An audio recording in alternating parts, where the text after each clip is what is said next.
बिस्मिल्लाहिर्रहमानिर्रहीम। अस्सलामु अलैकुम वरहमतुल्लाहि वबरकातुहू। तौबा करने से क्या मिलता है?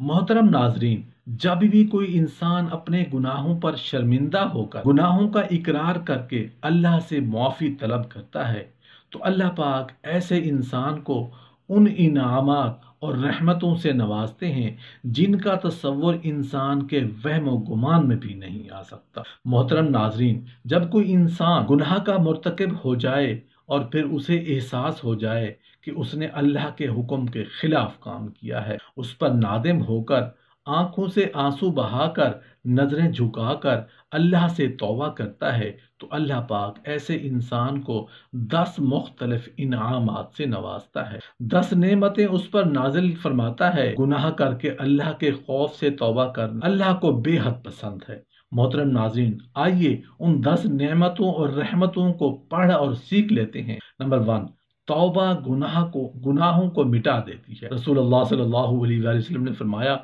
गुनाहों से तौबा करने वाला गुनाहों से इस तरह पाक हो जाता है कि गोया उसका कोई गुनाह ही ना हो। नंबर 2, तौबा गुनाहों को नेकियों से बदल देती है।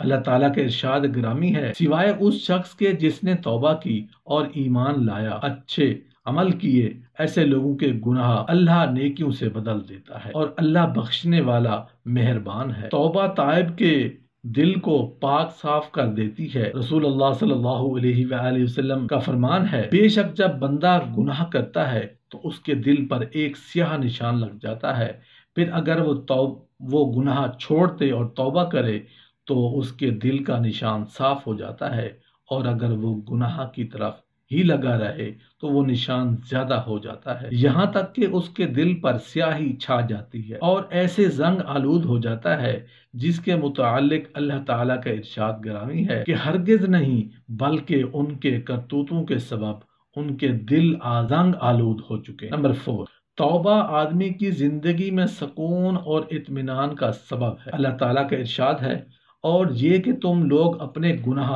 अपने रब से मुआफ कराओ, फिर उसी की तरफ मुतवज्जे रहो, वो तुमको वक्त मुकर्रर तक अच्छा सामान जिंदगी देगा और हर ज्यादा अमल करने वाले को ज्यादा सवाब देगा। नंबर 5, तौबा रिज्क और कुव्वत में ज्यादती का सबब है। अल्लाह ताला ने नूह अलैहिस्सलाम की जुबान से ऐलान करवाया कि अपने रब से अपने गुनाह बख्शवाओ, मुआफ़ी मांगो, वो यकीनन बड़ा बख्शने वाला है और वो तुम पर एहसान को खूब बरसता है। वह आसमान को खूब बरसता हुआ छोड़ देगा और तुम्हें खूब पै दर पै माल और औलाद में तरक्की देगा और तुम्हें बागास देगा और तुम्हारे लिए नहरें निकाल देगा। तौबा नंबर 6, तौबा दुनिया और आखिरत में कामयाबी का जीना है। अल्लाह तबारक व तआला का इरशाद है, बस बहरहाल जिसने तौबा की और ईमान लाया और अच्छे अमल किए, बस अन करीब ऐसा शख्स कामयाब लोगों में से हो जाएगा, सिवाय उस शख्स के जिसने तौबा की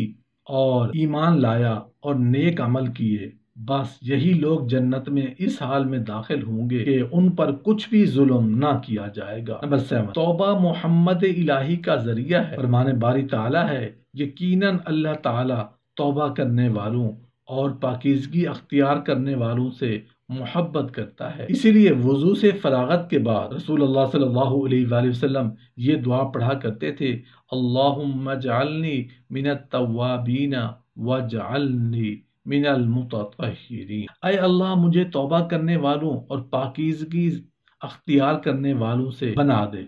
नंबर 8, तौबा करने वालों के लिए फरिश्ते दुआए मगफिरत करते हैं। तौबा व इस्तिग़फ़ार करने वालों के लिए फरिश्ते दुआए मगफिरत करते हैं। चुनाचे इरशाद फरमाया, जो फरिश्ते अर्श इलाही को उठाए हुए हैं और जो फरिश्ते उसके गिरदा गिर्द हैं, वो अपने रब की तस्बीह और तमहीद करते हुए और उस पर ईमान रखते हैं और ईमान वालों के लिए इस तरह इस्तिग़फ़ार किया करते हैं कि ऐ परवरदिगार, तेरी रहमत और इल्म हर चीज पर मुहीत है, पास उन लोगों को बख्श दे जिन्होंने तौबा की और तेरी राह पर चले, और उन्हें जहन्नुम के अजाब से महफूज रखे ऐ परवरदिगार, और उनको हमेशा रहने की बहश्तों में जिनका तूने उनसे वादा किया है दाखिल फरमा, और उनके माँ बाप और बीवियों को और औलाद में जो लाए के मोमिन हों उनको भी داخل فرما دے، بے شک تو زبردست توبہ والا ہے، اور ان کو قیامت کے دن ہر طرح کی تکالیف سے بچا لے تو اس پر تو نے بہت مہربانی فرمائی اور بڑی کامیابی ہے۔ نمبر 9، توبہ اور اصلاح اعمال۔ توبہ کے بعد عمل صالح کی طرف راغب ہو جانا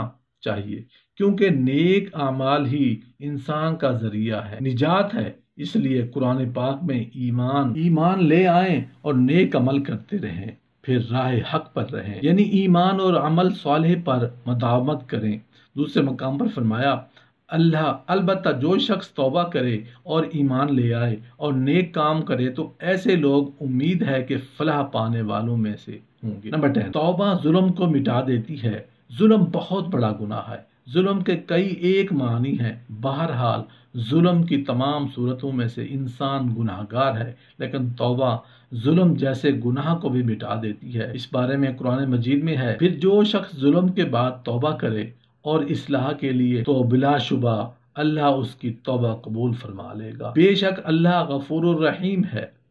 دوسرے مقام پر ارشاد ہوا، اور جو شخص کوئی گناہ کرے یا اپنے نفس پر ظلم کرے پھر اللہ سے مغفرت چاہے تو وہ اللہ کو غفور الرحیم پائے گا۔ رسول اللہ صلی اللہ علیہ وآلہ وسلم نے یہی ادب ہمیں سکھایا کہ اگر گناہ ہو جائے تو اللہ تعالیٰ کی طرف رجوع کیا جائے، اپنے گناہوں پر شرمندگی اور ندامت کے ساتھ استغفار کیا جائے، اور ساتھ ہی یہ بھی فرمایا کہ اللہ تعالیٰ وہ کریم اور غفور ذات ہے جو توبہ کرنے اور معافی مانگنے پر خوش ہوتا ہے اور معاف فرما دیتا ہے۔ لیکن اس کا مطلب یہ نہیں کہ انسان اپنی مرضی سے خوب گناہ کرے اور پھر توبہ کر کے، بلکہ مطلب یہ ہے کہ وہ کوشش کرے کہ گناہ نہ ہو، لیکن اگر ہو جائے تو استغفار کر لیں۔ ایک اور درجہ وجہ، رسول اللہ صلی اللہ علیہ وسلم نے فرمایا، اللہ تعالیٰ کو اپنے تعریف بہت پسند ہے، اس لیے نے اپنی تعریف خود جا بجا کی۔ اللہ تعالیٰ سے زیادہ کوئی غیرت مند نہیں، اسی وجہ سے اس نے فواحشات کو حرام قرار دیا ہے۔ اللہ تعالیٰ سے بڑھ کر کسی کو عذر محبوب نہیں،